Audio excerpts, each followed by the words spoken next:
Hello everybody and welcome to the Body Neutrality Workshop. I am so happy to have you here. My name is Mia Findlay. I will be your group facilitator for this week. You might already be familiar with my work and our business, but I'll just give you a bit of a refresh. So I am the founder and lead coach at Beyond Body Coaching. We are a global eating disorder recovery coaching practice. All of our coaches have lived experience of an eating disorder. We are all fully recovered from our eating disorders, and we've all been trained at the Carolyn Costin Institute, where we are all accredited. The Body Neutrality Workshop is a course that I have been running for about the last 4 years and is one of our most popular workshops, and it's no wonder why. This workshop is going to be relevant to you if you have a history of an eating disorder or you currently are recovering from an eating disorder, if you have experience with disordered eating, and if you've ever experienced body image dissatisfaction or distress. And I truly believe that body image is something that we can work on with people at any stage. Very often, particularly in the recovery process, we're told, no, body image needs to wait to the end. We, can't tackle that until we're at a certain point. And I believe if we can make body images tolerable and manageable for people, then we can achieve that at any stage. So that's really going to be a huge focus of what we are aiming for, is tolerance and making body image manageable in a practical way. Please watch the entirety of this presentation. As we get to the end, I'm going to be talking you through how the week is going to work, how the Facebook group will work, how to prepare for lives, how to get the most out of the videos and the workbook, because there is a daily video which talks you through all of your activities to give you a bit more context about how to approach it, what we're focusing on, what the background of that activity is. So in this presentation, we're going to be covering really the philosophy behind body neutrality. What are some of the influences on this approach? We're going to be looking at some really fascinating research, which is going to come up in our practical work this week. And like I said, towards the end, we're going to be looking at how we're going to approach the week from a practical perspective. So let's get into it. First and foremost, we have to establish what it is we're talking about. That's always helpful to get a lay of the land before we start on our journey forward together. So we need to look at what body image is as a definition. So body image is very often depicted as this very basic interaction that we have with our reflection and just a very simple feeling that we have in response to that. I think anyone who has experienced poor body image will be able to assert that that is a very simple explanation and depiction. Classically, we see it as usually a young woman standing in front of a mirror, looking at her reflection and looking a little bit sad about it. It's a touch more complex than that. So our body image is really a story that we tell ourselves, and that story is made up of so many different things that go down to a much deeper level than just what we're looking at and how we feel about it. It's our thoughts, it's our feelings, it's our beliefs, it's the influence of, societal standards of beauty and bodies. It's our own personal interactions with people that we've had in relation to our appearance and our body, comments that might have been made, particularly comments throughout childhood and adolescence when we are particularly vulnerable to judgments or observations about our appearance.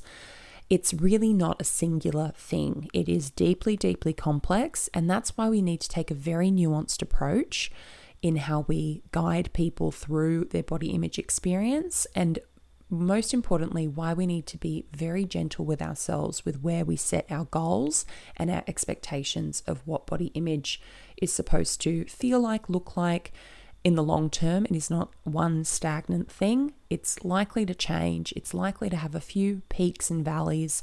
Where we want it mostly sitting is in a bit of a neutral spot, but we can't expect that it's going to just hang out there forever.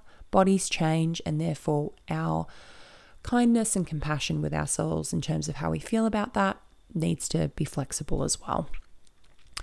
So in order to start talking about what body neutrality is, we first need to establish what body positivity is. And that is because body positivity as a definition has really been misinterpreted in the last few years in particular. So we tend to see that most people interpret the term body positivity as that experience of embodiment, that definition of body image, that it's our own personal experience within our body and about our body. So 35.1% of people think that body positivity is being okay with flaws, 29.3% define it as loving yourself, 21.1% define it as being confident, and 14.5% define it as appreciating your body. When in actual fact, body positivity is a social movement. It is a movement which aims to challenge our norms and beliefs and the representations of bodies and the value that we ascribe to bodies. So that, societally celebrated smaller body that is celebrated, this movement really aims to diversify and challenge why we exalt that one kind of body. So it's really looking to bring those marginalized bodies and those bodies which are discriminated against, larger bodies, people of different abilities, different races, different genders, and try to balance out our view and value of them, and also our depiction of them as well, how frequently we see them and the context in which we see them. And it's important to make that distinction, because what we're usually talking about when we're talking about body positivity is really more body love or body acceptance. So then what is body neutrality? Well, body neutrality is the neutral point between the spectrum of body hate and body love. So if we think of body hate up one extreme end of the spectrum and body love as being up on the other extreme end of the spectrum, body neutrality is in the middle. It's this safe harbor between two different kinds of preoccupation. So when I was going through recovery and finally got to the super tricky body image stuff, I felt that pressure to love my body. I talked about this on my What Mia Did Next YouTube channel as I was going through it. And it was the first time I really stumbled across this idea of something in the middle, because I had spent so many years of my life deeply preoccupied with my appearance as it related to my worth. By the time I went into recovery, my entire sense of self was deeply invested in what I looked like and not a lot else. And there was a lot of rhetoric about, well, the opposite of that must be loving your body and really kind of worshipping it for all of its flaws and all the bits of it that you do like. And to me, it just registered as the same kind of preoccupation, the same focus. And it really didn't seem logical to me that the opposite of focusing on my body was focusing on my body. The opposite seemed to be less focus on my body, less focus on what I looked like, less investment, that I wanted to focus on all the other parts of me and figure out what else there was to like and love and respect and be grateful for in terms of the content of who I am. And I'm so glad that I went through that questioning, because body love is wonderful and, can certainly be a feature of body neutrality, absolutely. But to make it the focus feels very, very similar to hating your body in the sense that your body is still the focus regardless of the feeling. So why practice body neutrality? Well, because there are so many different stages and phases of how we feel about our body, and they kind of look like this. We've got body hatred, body dissatisfaction, tolerance of our body image, indifference about our body image, respect for our body, what it does, its function, how it helps us be in the world, gratitude for similar things, what it does, what it allows us to do, acceptance, so really flexibly allowing our body to do what it needs to do, not just accepting it for what it looks like, but all the different things it'll need to do throughout our lives to support us, liking our body, So liking it not only again for appearance, but really having a friendship and a kinship with our body, being in sync with it in terms of how it takes care of us and what we do in turn to take care of it, and loving our body, which again can be more than the surface and more than the appearance and the shell that we love. But loving is nurturing, caring, showing it compassion, being patient with and understanding it in terms of what it needs to do in order to help us navigate our lives. So the reason why I believe it is beneficial to practice body neutrality is because we focus on the most important aspects of the body image relationship that we can have with ourselves. And it's these 5 key aspects: gratitude, acceptance, tolerance, indifference, and respect, which is a really beautiful place to be hanging out. Again, we can also have like and love of our body, and we can also be more compassionate and more tolerant at times when we are experiencing hatred and dissatisfaction as a result of focusing on these 5 key areas. So tolerance is going to be our most important feature as far as what we are aiming for as a result of this workshop. Tolerance is what we want to be really striving for at the start of our body image journey or our body neutrality journey, because it's the most important thing that we can grasp no matter where our body image relationship is. Because if we are going to have a bad body image day, it can be hard to reach gratitude. It can be hard to reach acceptance, respect, but tolerance, which means tolerating your body as much as you can in that moment, that's more flexible and achievable. And it's the place we want to be for much of our recovery. So will I ever love my body? It's absolutely possible as part of the body neutrality process. But where we are setting our goals and our expectations very much determines where we're going to end up, which we will get into in just a moment. And if we are setting our sights on loving our body, we can kind of feel like we're running into a brick wall all the time. And that can be very, very demotivating and can be very, very disheartening and discouraging and makes us want to give up.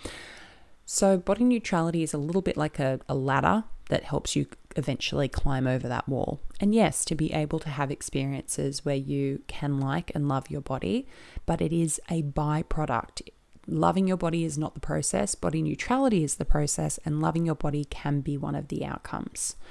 But like I said, if we can just park that desire for this week and focus on the tolerance aspect, you're going to get a much better result and outcome as far as the practical skills we're going to be working on.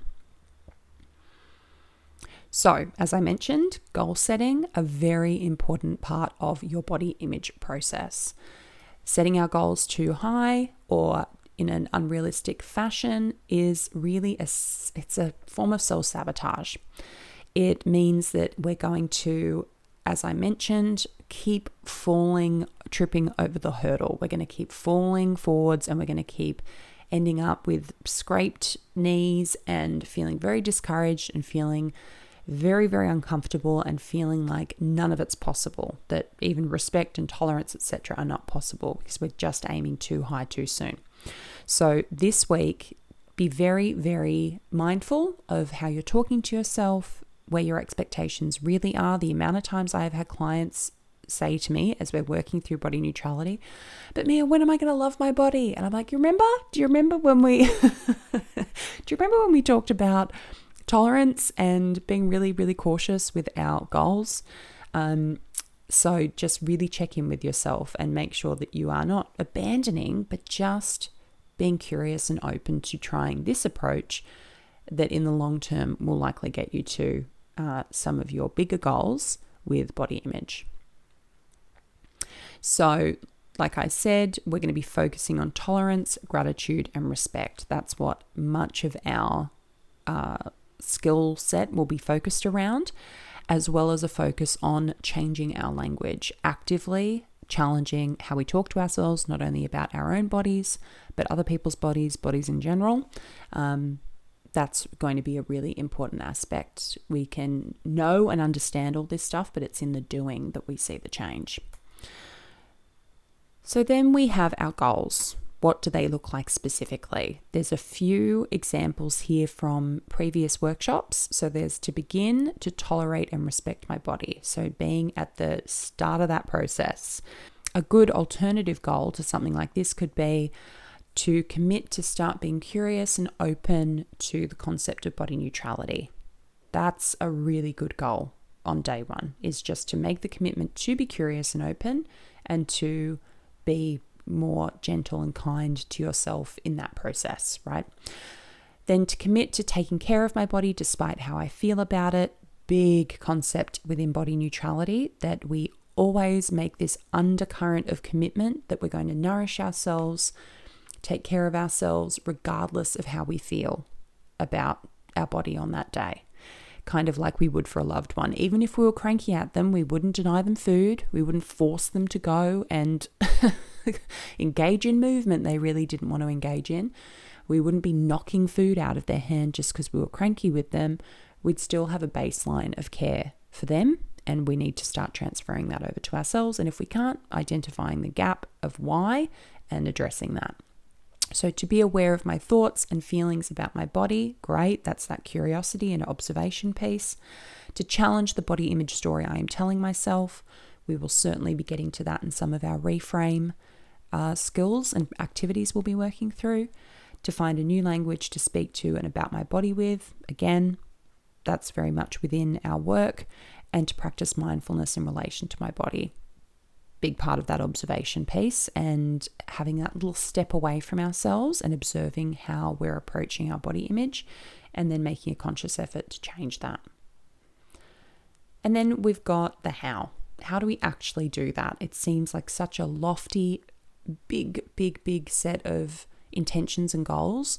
Well, first and foremost, we need to remember that this week is not going to result in this immediate surge of love and like for our body. It could, wouldn't that be fabulous?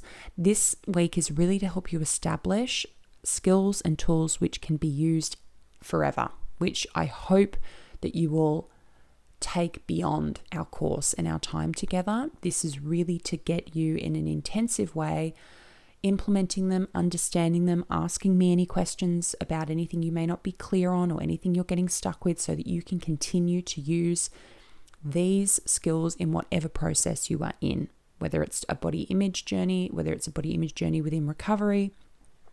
These are skills that I still hear about to this day. I still hear from former participants who use these skills, and they get the most out of this time in the sense that they make the commitment to continue practicing everything we're going to work on. So we're going to be, as far as what we are, talking to ourselves about in terms of our body, we're going to be focusing on function, practicing gratitude, a very specific kind of gratitude that is purely centered around body image. So it's not just general gratitude practices. It's very, very targeted. Aiming for tolerance. I know that I am absolutely hammering that home, but there is a reason because people really need to have that expectation really firmly set. Choose your influences, not just in terms of what you're looking at on social media, but the conversations we engage in, the people we surround ourselves with, and change your language. The most important aspect is what we're listening to, what we're saying. What is the universe in your head like? What does it sound like? Feelings are clues, not facts. And with body image, that can feel so very much like the opposite. We really, really interpret our feelings about our body image as being factual and reliable, and very often they can be anything but. So, what is a thought? A thought is a cognitive process which, with repetition and without awareness and an ability to interrogate the truth of it, the evidence behind it, can very, very easily become automatic. I think anyone with bad body image thoughts or eating disorder thoughts can understand this quite easily, that our thoughts start to become repetitive. We are not even aware of them at a certain point. They just become this hum. and we're not really plugging into it. They're going unchallenged, and they are then leading to a resulting feeling. So what is a feeling? It's the conscious and our sensory experience of your cognitive process. So that is essentially saying that feelings can be physical and emotional. So we experience them internally and we experience them physically as well. And that leads to behavior. So in terms of the body image process, where thought turns to feeling, which turns to action, those behaviors are very often body checking, monitoring our body, trying to get a grasp on what our body looks like, and trying to get a sense of who we are as a result of that. That's particularly true when our body is taking up a lot of our worth and a lot of our sense of self. We're trying to get a grasp on who we are based on this reflection. Dieting is a resulting behavior. Engaging in movement, excessive movement, compulsive movement which isn't really about enjoyment, but more so about trying to appease some of these really uncomfortable body image feelings and thoughts, and social avoidance. That is a big indicator that something is going wobbly with our body image, that it's going off course. When we are avoiding social interactions, when maybe we're saying no to certain invitations because of what we look like, where maybe we put off interacting with people until we believe our body is sort of in a more acceptable place. This is a really important thing for us to understand, this process, because the way in which we can start to change our thoughts is to become first more aware of the resulting behavior. So over time, like I said, these thoughts become cyclical and therefore they become subconscious. The feeling becomes automated and the behavior becomes automated and subconscious as well. The amount of times when I went through recovery that I found myself body checking, having not consciously realized I was making that decision or I was at that point of the process, and then looking at myself in the mirror, shocked to find myself doing it again, or flicking through my photos, shocked to find myself doing it again. We need to bring something which has become automated and subconscious up to the surface so that we can address it. We can't address things that we are not aware of. And we know that body checking is one of the most automatic behaviors. And it's one of the most damaging as far as this embedding of these beliefs and feelings and thoughts about ourselves. So we need to become aware, and then we're going to change it. So you cannot choose your first thought. You can choose your second thought. The more you do this, the more the first thought will change. So again, if the thought becoming embedded in the first place was because of repetition, then changing the thought is going to be due to repetition. So as we become more aware of the behavior, we change the behavior. We repeatedly change our response as far as wanting to body check, wanting to engage in movement to quote unquote fix our body, wanting to avoid social situations. We have to change that behavior, which will then change the feeling and will change the resulting thought.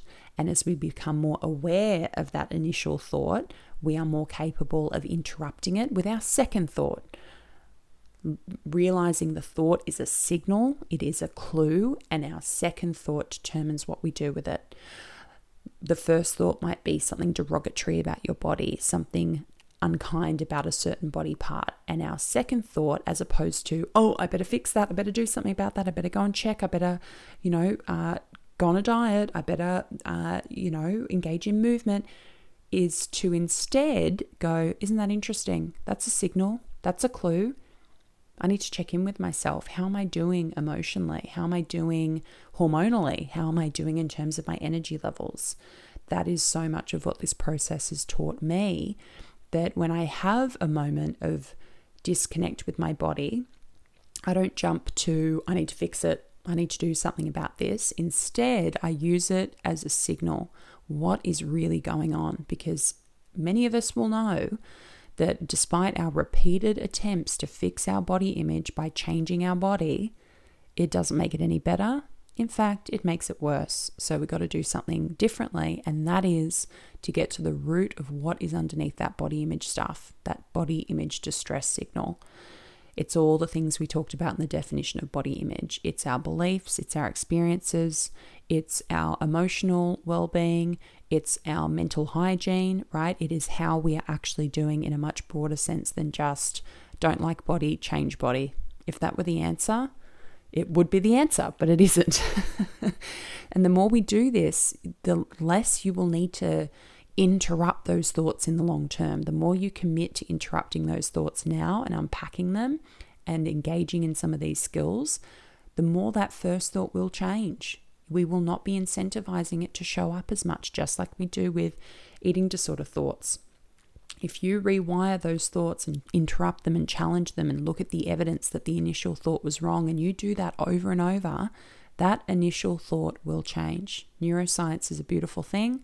We know the brain can rewire. We know it can change. It can build new stuff, and that's what we're going to do.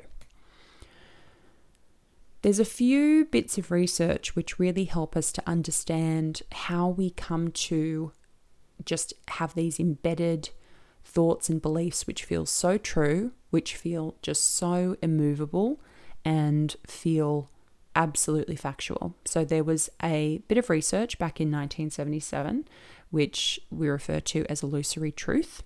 And it shows that the brain, when repeated to the same information, even if it's false, over and over again, it will start to interpret that information as truth, purely because it's just been exposed to it so many times.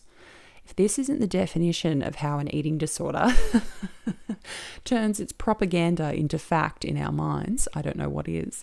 But it is quite a scary concept. I think we can see it in a lot of sort of world scenarios, political scenarios, that if the same thing is repeated to people, regardless of how factual or evidence-based it is, it can be believed. I think it's a lot of how the function behind how people are brainwashed into cults, that if they are just berated with the same information over and over and not really given the opportunity to examine it and interrogate it and find out how factual it really is and how much evidence there is behind a claim, then it is absorbed. And it can be hard to unwire that, but not impossible. So body image is very much the same. We looked at those thoughts, feelings, behaviors. The more subconscious they become, the more this gets embedded without our awareness of it. Awareness is so key. Perception is everything. That's what body image is. It's perception. Now, that is not to say that we don't take fat phobia into account, that we don't take body liberation into account. It will certainly be a feature of some of the resources that I share this week. It will certainly be part of the conversations we're going to be having. However, as someone who is not really an authority to speak on that, it hasn't been my experience. Fat phobia is something I experienced at younger ages when I was a teenager. It's important to me that you receive that guidance and information from people who are authorities on the subject. And so I will be referring you to people to seek out, resources that I will be sharing with you. And I will also, towards the end of our workshop, be recommending workshops and courses of people who are far more qualified to speak to fat phobia and to body liberation and fat liberation. I will say this, it is an exceptionally important part of the recovery process, of the body image and body neutrality process, to understand the culture and the environment within which we need to challenge these things, not just for ourselves, but for all of us. But I'm certainly not an authority on that subject. So keep an eye out for those resources and those recommendations throughout the week. What I am teaching you within this workshop, and that is regardless of diagnosis, of your background, of body size, these skills can be applied to anybody's situation, but it is very much about the level of influence that we have over what it's like to live in our head. We want to take into account the external factors, the cultural factors. What we're really focusing on is how much control and influence do we have over our own interaction with ourselves. That's really our focus. So perception is everything. This study when I came across it, was such a game changer for me in my own process, and particularly as I became a coach, because it really puts into words so much of what we're trying to express to people about how much influence they have over their own interaction with their body image and their own view of the world and themselves in the world. So there was a study which was conducted in which the participants in this research were made up with a facial scar with theatrical makeup. Then they were sent into a room to interact with a stranger. And what they didn't know, well, there were two things the research participants didn't know. And that was one, that just before they entered the room, the researchers very sneakily removed the theatrical makeup scar. So they no longer had the scar on their face, the fake scar. The other thing the research participants didn't know was that the stranger they interacted with had been given very clear instructions that they were to behave in a very standard, polite, neutral manner with each of the research participants, no matter what. After the interaction with the stranger, the participants were asked to report on how the stranger had related to them, how had the stranger interacted with them.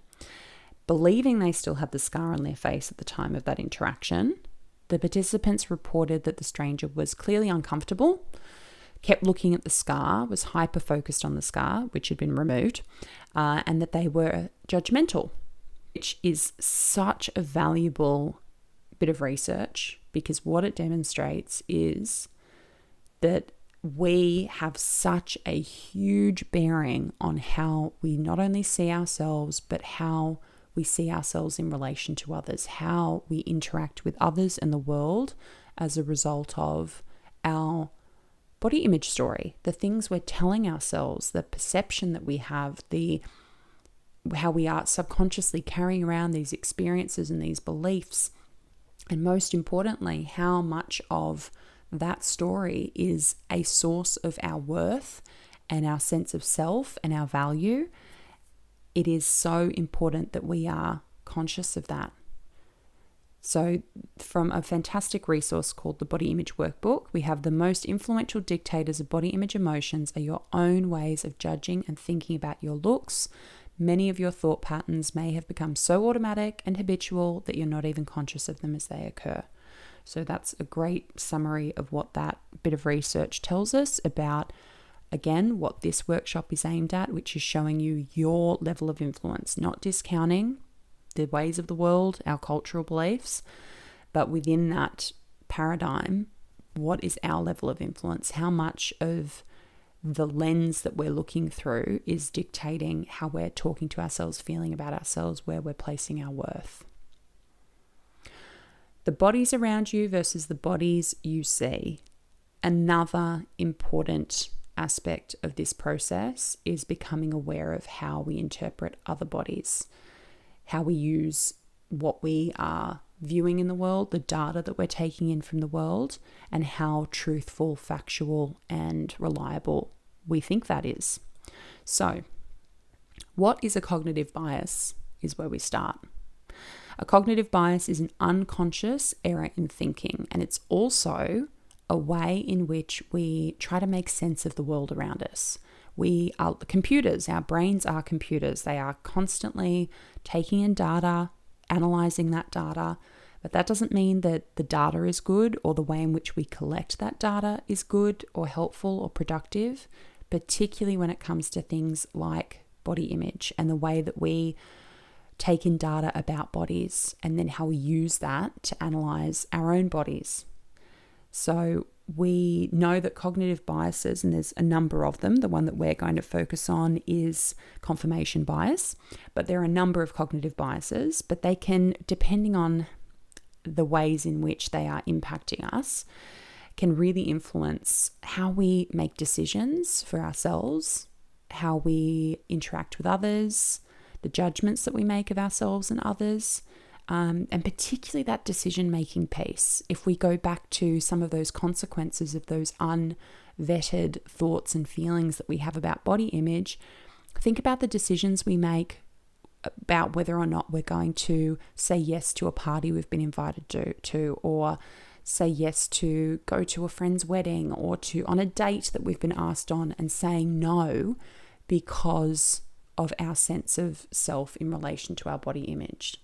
All these limitations that we put on ourselves, all of these very important decisions that we're making, which are going unchecked, and much of it is being fed by these cognitive biases.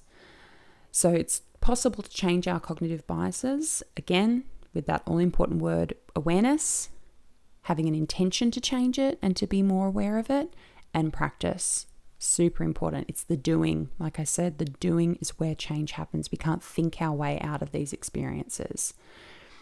So like I said, the bias that we are going to be focusing on is confirmation bias, which is essentially having a belief, having something that we feel is truthful, and then going out into the world and only seeking out the data, the bodies, the experiences which back up that belief. So the definition of a confirmation bias is the tendency to process information by looking for or interpreting information that is consistent with one's existing beliefs. This biased approach to decision making is largely unintentional and often results in ignoring inconsistent information. Existing beliefs can include one's expectations in a given situation and predictions about a particular outcome. Boy, if that isn't a definition of eating disorder fears and predictions, I don't know what is. People are especially likely to process information to support their own beliefs when the issue is highly important or self-relevant. So beautifully put. So if we think about that in relation to our body image, if we have a belief about our body in the ways that it is wrong or in the ways that it is not good enough, if we have a belief that people value us for our appearance and that they will value us less if our appearance changes, that is a belief. And we will go out into the world, not just looking for bodies, but analyzing our interactions with people, but only looking for the data which backs up that belief, that people will not love us as much if our body changes, that the people in our core circle will love us differently or less, or think of us in a negative way if our body changes. Which is not to say that that doesn't necessarily happen to us, that people aren't unintentionally, not very kind, or maybe even intentionally. If so, probably shouldn't be one of your core people. But that's probably not our only experience. And there's probably a deeper understanding and explanation that's got a lot more to do with the other person than us, but we immediately interpret that as whatever we need to interpret it as in order to back up our belief that it must be us, there's something wrong with us. So a really good barometer of how much you are engaging in a confirmation bias is how you observe people at the beach. And this is something which was a huge turning point for me in my recovery. I'm probably not alone in this group in saying that the beach for me was a hellish place for most of my life. It was a place that was full of anxiety. It was a place where it was full of comparison, and all I would see on the beach were bodies that made me feel badly about myself. Bodies which my eating disorder wanted to hyper-focus on. But to me, if you had asked me at the time to swear on my life that that was the only body on the beach, that those bodies that made me feel bad were the only kinds of bodies on the beach that day, I would have said yes, swear on my life, that's the only, those bodies, there are no other diverse bodies, it's just the bodies that make me feel bad about myself. So when I went through recovery and I was reaching this stage of working on body image, I made myself go to the beach.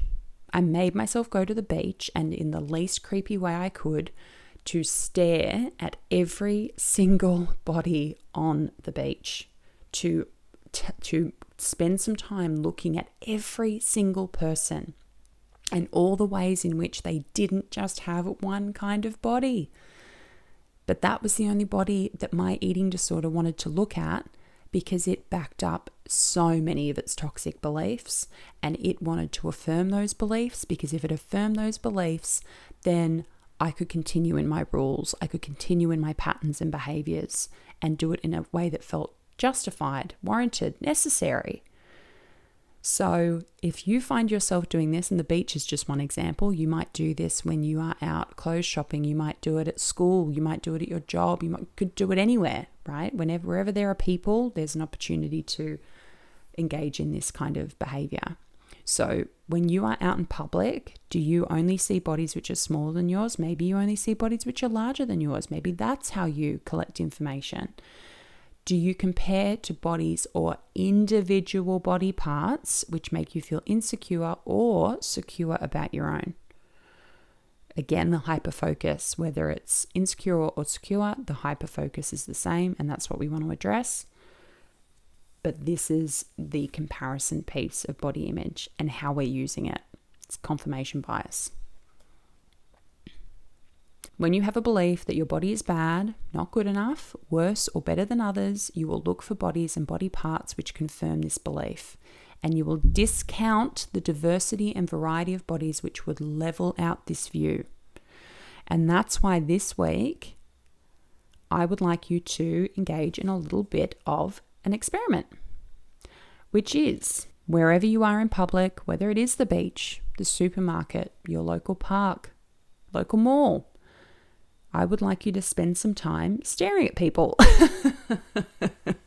Again, please don't get arrested as a result of this workshop. I don't think that our insurance covers that. But if you could spend some time, do it once, do it a few times.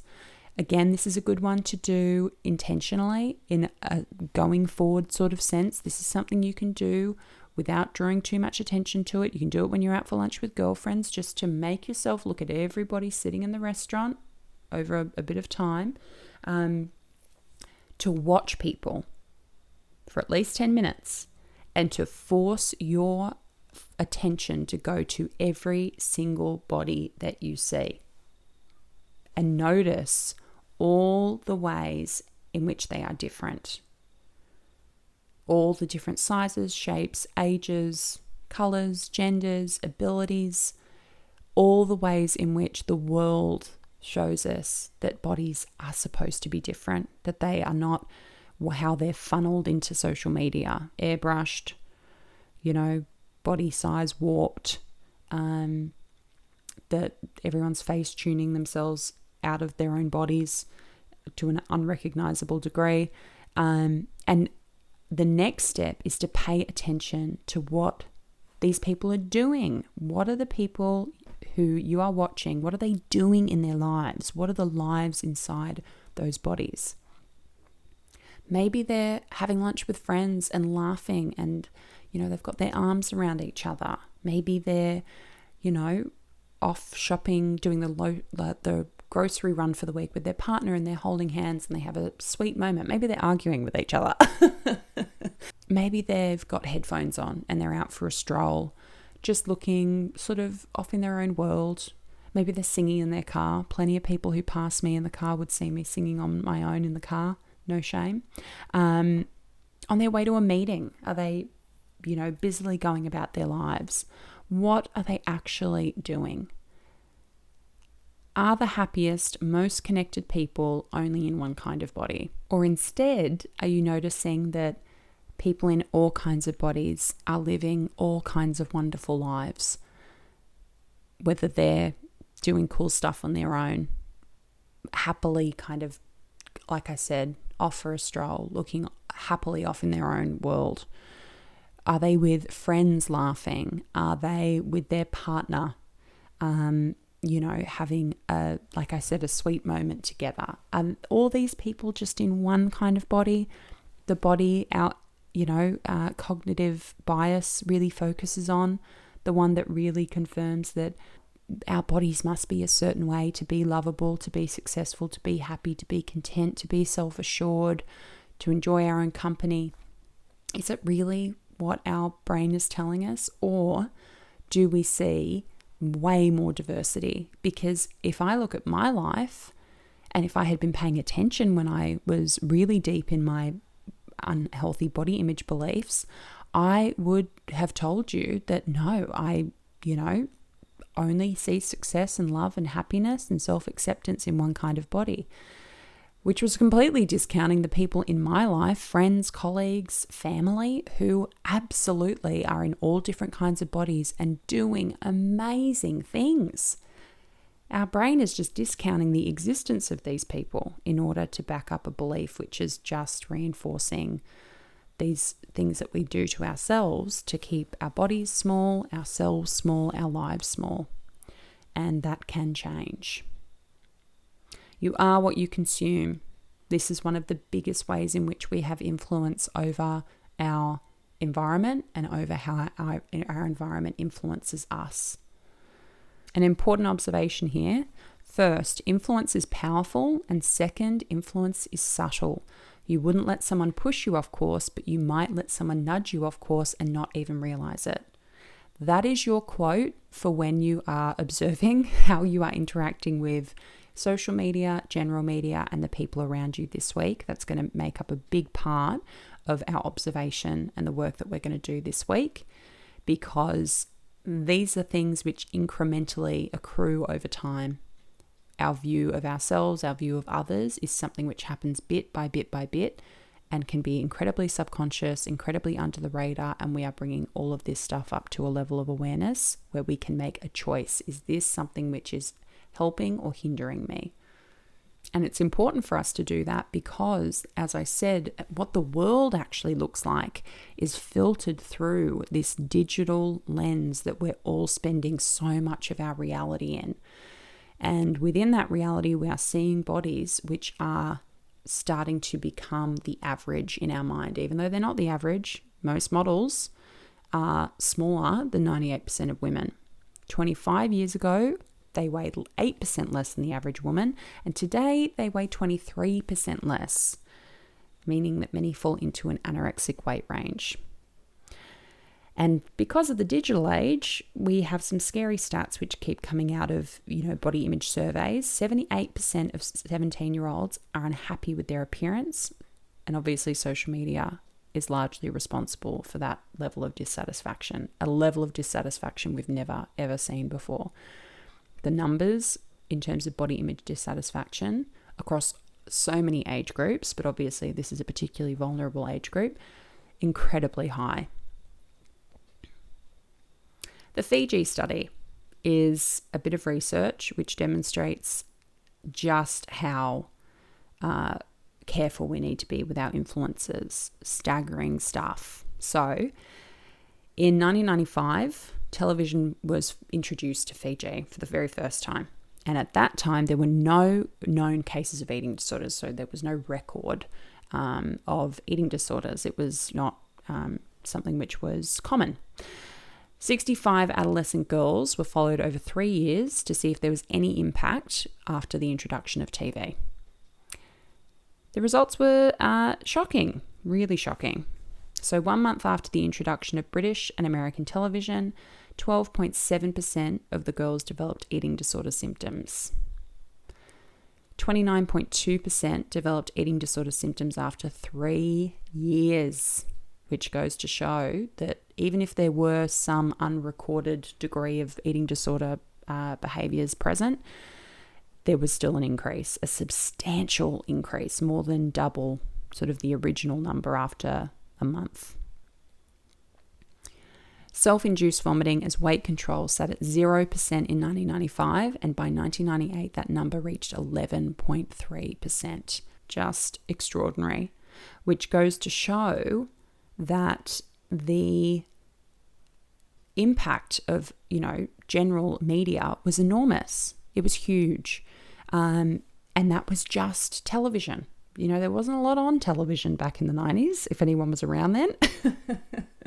Lots of daytime soap operas, but there wasn't really a lot on. And there certainly weren't altered images. Yes, we saw one kind of body on television, but we now have this escalation where we are on our phones, on social media all the time. We are looking at not just one kind of societally celebrated body, but warped, photoshopped, altered bodies. And it's not just celebrities, it's not just influencers. We are now doing it.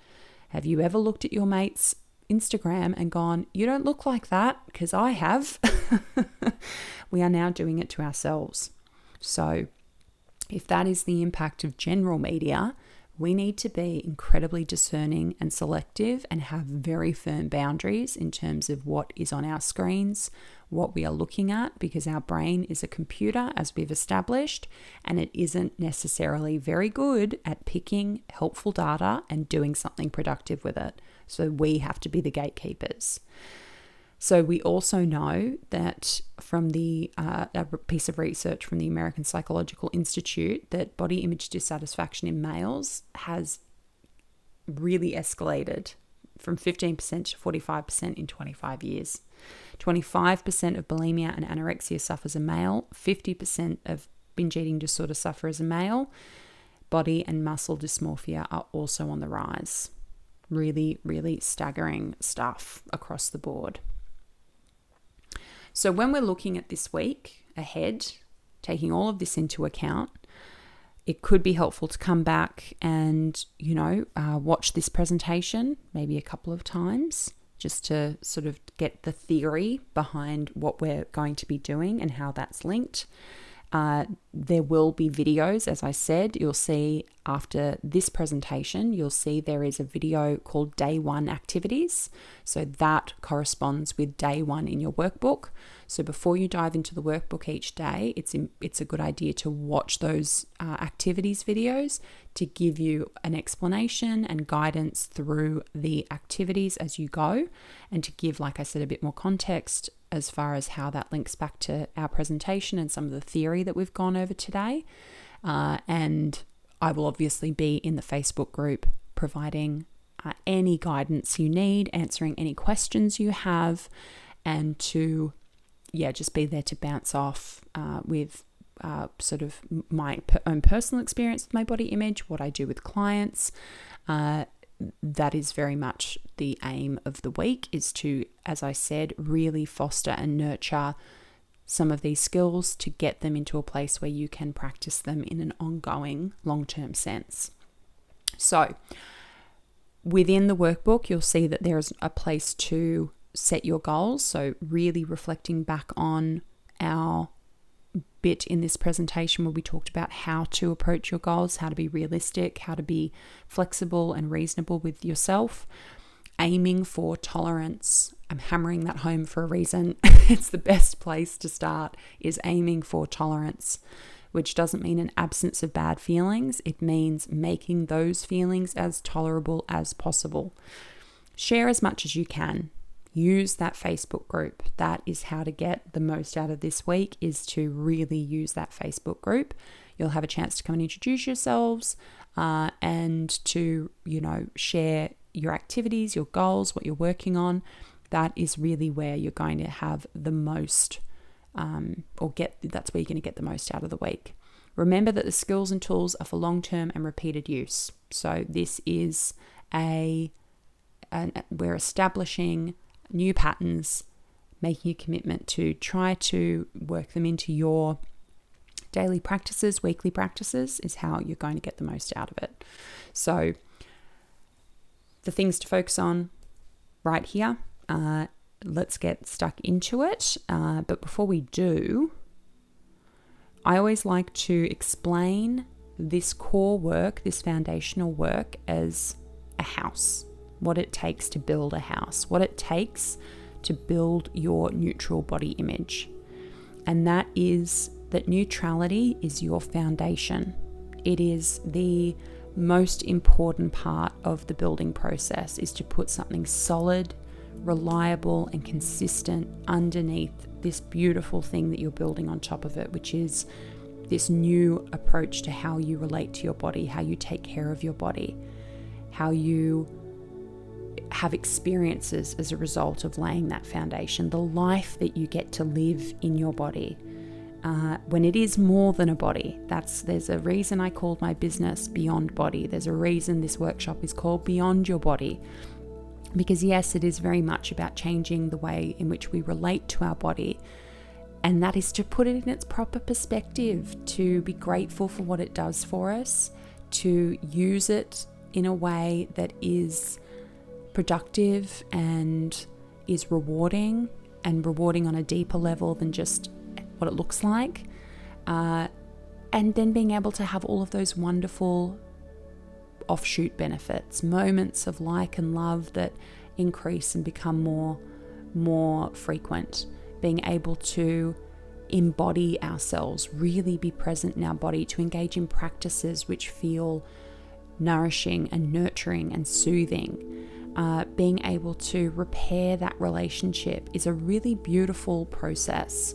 I remember going through my own recovery, my own body image process, and just having that absolute sense of gratitude that even after everything my eating disorder had put my body through, as soon as I gave it the opportunity to heal, it was right there with me. It was like, yep, okay, let's do this.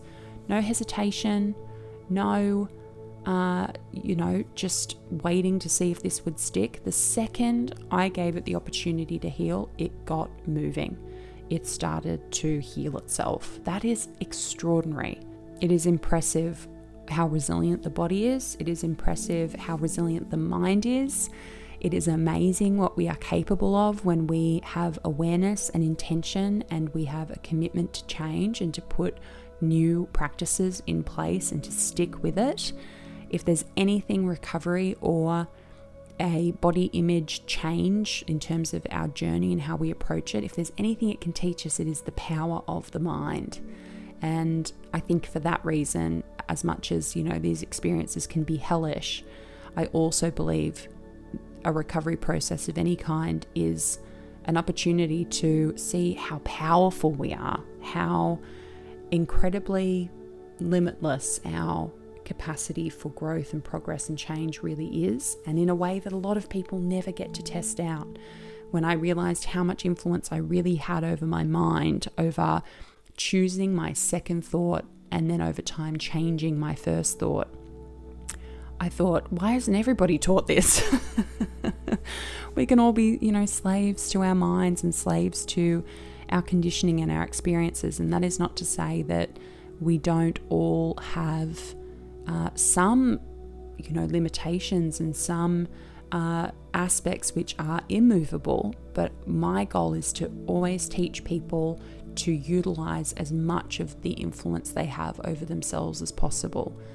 In whatever way you can exert that power, and it is a superpower, I want everyone to know that to some degree they can really decide what it's like to live in their head. So thank you for being here for the presentation. I can't wait to get stuck into this week with you.